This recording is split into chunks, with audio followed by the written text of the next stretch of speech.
Developing news out of West Birmingham tonight, where a train and a car collided, resulting in 2 fatalities. Here's some advice you can take to the bank. Pennies saved can really add up. Weather experts now say that the tornado that devastated Moore, Oklahoma is classified as an EF5 tornado. When he had a little bit of lipstick, you have a little bit too. Sure. It's not mine.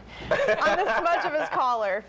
Construction continues at the Birmingham Shuttlesworth International Airport. This time crews are working on phase 2. Sherry, we have seen tons of debris out here in the flood waters. Take a look at this. It looks like it's maybe a piece of roof. I mean, this just serves as a prime example of some of the stuff we have seen basically floating around in the flood waters today. Twitter is booming as a social media service for teenagers. The 11th annual Alabaster City Fest hits the stage tomorrow.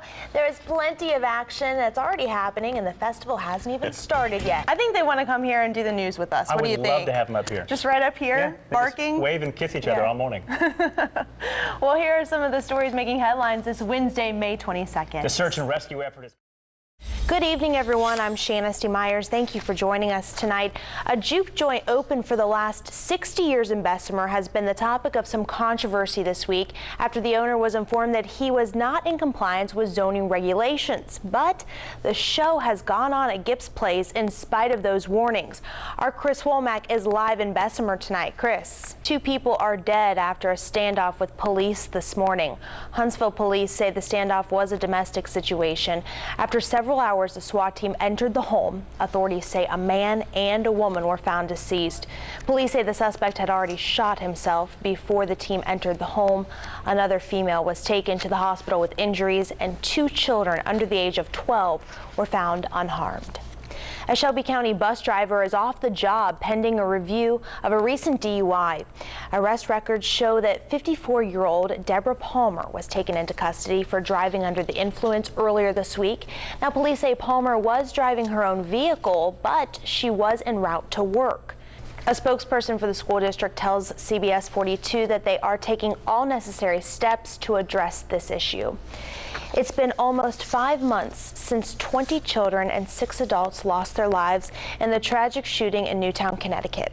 Now the community is deciding what to do with that building. A task force decided unanimously yesterday to tear down Sandy Hook Elementary School and rebuild a new school on the same site. Citizens will have the chance to vote on the team's decision. Members of the force say emotional impact was a factor when coming to that conclusion. Well, there's nothing quite like the thrill of flying, and for some local kids, it's an escape from life's troubles. Tonight, our Scott Packard introduces us to the program Dreams on Wings. Amazing story there. Alabama, a state of survival.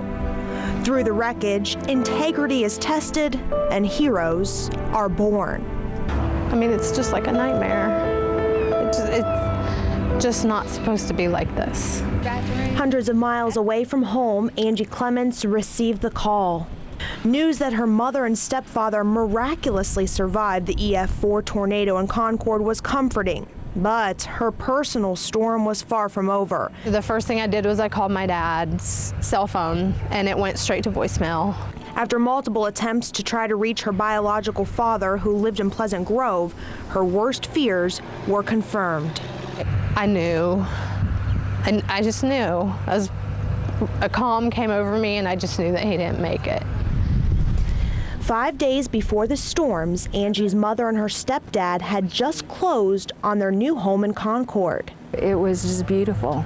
All hardwood floors, no carpet, tile in the kitchen and the bath, had a sunroom on it. It was a dream house.